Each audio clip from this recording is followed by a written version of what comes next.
Hey guys, welcome to this video of the Sacrament of Marriage. We are talking about personality today. Personality is the knowledge of yourself. It allows you to communicate with your partners, and others in a way that makes sense. Your personality is extremely important. Understanding yourself allows you to look at your behaviors and allows you to see how it's affecting your marriage and to make changes as necessary. I am always self-reflecting and looking at what I'm doing and why I'm doing it. My intentions are always in an effort to try and do God's will. I want to do God's will. I strive to do God's will. My breath is for God's will. Truly. I have nothing to offer this world. I am broken. I am a sinner. I am far from perfect. And my self-reflection allows me to make changes, whether minor or major, that will hopefully draw me closer to how God made me and who God made me to be, and allows me to be more effective in my communication with my spouse and friends and family and whoever else falls in communication with me. Learning who you are is such an important piece. Many of us don't know who we are. You might know that you like to shop, or that you like to go swimming, or that you really just don't like tomatoes. But do you really know yourself? I look at it like dating yourself. First off, date God.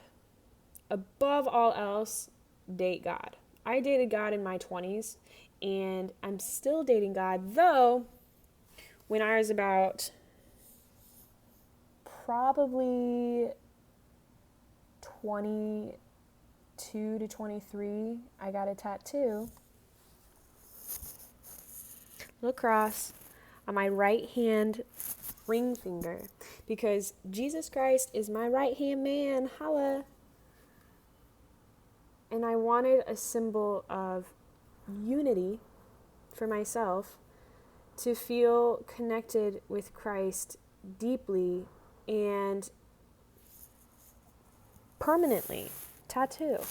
Which is ironic because my husband and I got tattoos for our engagement, which was awesome because my boys are on my fingers. And so, anyway, knowing yourself. It's really important to self-reflect.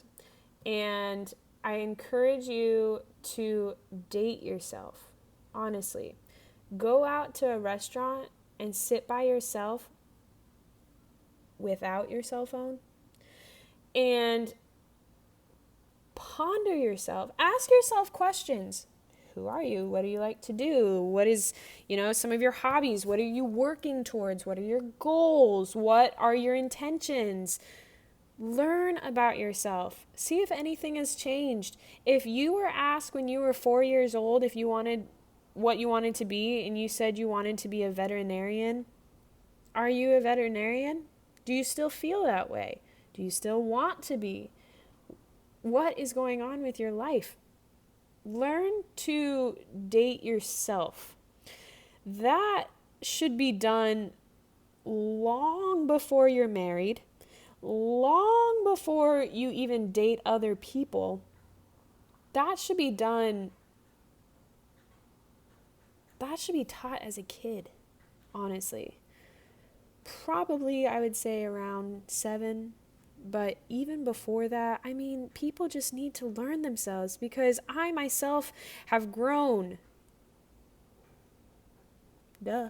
I have grown and evolved am constantly changing things and becoming new and doing this instead of that, but I like that a lot, but what about this? Maybe I want to try that. I haven't actually done that before. I never even thought about that. I am always trying to grow and change and evolve, and so I'm constantly having to learn my new self. But a lot of my foundation hasn't changed. I still desire God so deeply, and I still have love for people so deeply, and I still enjoy a good snuggle session. I could always eat tacos. I actually used to be lactose intolerant, and now I'm not. So bring on the cheese.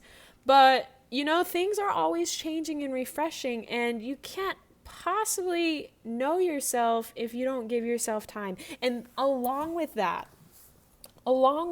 knowing yourself comes with self-care. Self-care is extremely important. What makes you happy, healthy, motivated? What cleanses your palate? What encourages you and acts as a good cheerleader? Have you given yourself good self-care? Take care of your feet. Take care of your fingernails. Clean up your hair. Try it. You might like it. If you like to get dirty, go get dirty. When was the last time you got dirty? When was the last time you rolled around in the dirt? Find what you like and then do it. I know, I just broke the internet with that. But starting with self-care, self-love, self-reflection, God gave us one final commandment before he was lifted up. When he was crucified, died, was buried, on the third day he rose again from the dead, in accordance with the scriptures. He told us before he was lifted up into the ascension that love God with all of your heart, but love thy neighbor as thyself. If you are not loving thyself, how are you going to love thy neighbor? Ponder that. Think about it. Because starting there is probably a really good start. You can't really have a good marriage if you don't know who you are. If you don't know who you are, how is the other person going to be able to relate? How is the other person going to be able to fit if you don't even know where you're at and what you're doing? This other person trying to go in and you're just like, wait, I'm over here, but I'm also this, but this and this and this and this and this. And all of a sudden, you're looking around your house, it's empty, you don't have your husband around, you don't have your son around, and you are lonely as. Self-reflect. Learn yourself. Self-love. It's okay to be a little bit selfish. It is not okay to be a lot selfish. It is not okay to be so selfish that you can't think about others. But when you get on an airplane and you go travel somewhere, what do the airline attendants tell you? When the mask pops down from the top of the thing, put it on first and then help somebody else after that. If you don't have oxygen to breathe, or water to drink, or food to eat, or your needs met, how on earth are you going to help others meet needs? Personality. Learn who you are. Take time. Date yourself. And while you're at it, bring Jesus with you, because he's a really good date partner. He really is a good date partner. He will talk to you and joke with you in a way that I guarantee many of you have never experienced before. but you have to put forth the effort. People and God, nothing can be done for you. You have to make that initiation.